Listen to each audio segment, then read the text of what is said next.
Well, let's cross now to Jerusalem on the programme, where a special ceremony is being held today at the Western Wall to remember the 1,400 people killed in the Hamas attacks 30 days ago.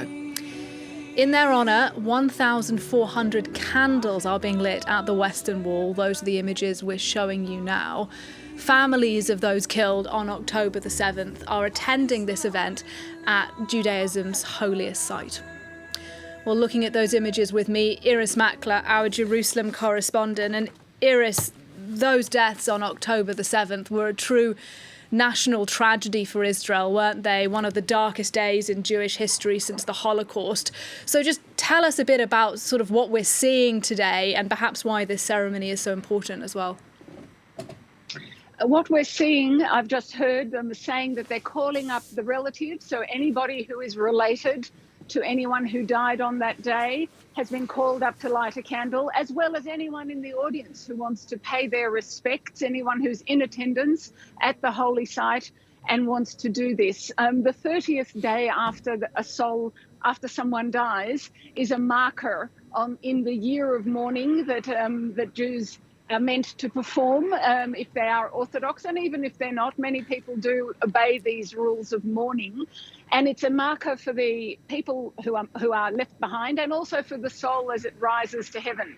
This is not uncommon in other religions too. You know, Islam does something similar on the 40th day. So it's a marker, and people are being the end of the most intense mourning and the beginning of the rest of the year of mourning. And I think that's why this is so well attended, because of the shock I think Israel still is in over the deaths on that day, being described as the worst peacetime or wartime crisis actually that Israel has known. One day death, its largest, its highest one day death toll. That's why I think you see so many people. And they also will be making reference, of course, to the hostages who are still hopefully alive and being held in Gaza.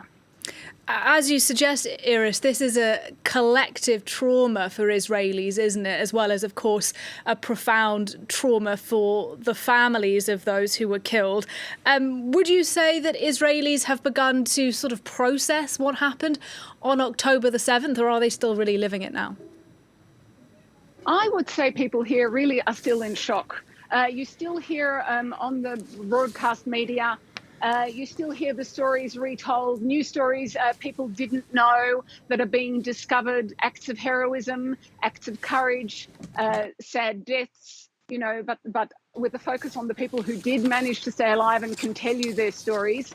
So I think there's definitely a feeling here of shock, still shock, at that this could happen, the intelligence failure, the military failure. You know, I think the military was in a state of shock on October the 7th, but I think the nation is still in shock and still processing. I think collective trauma was a very good word. My own feeling watching this, having reported here for many years, is that both sides now are experiencing their most primal fears.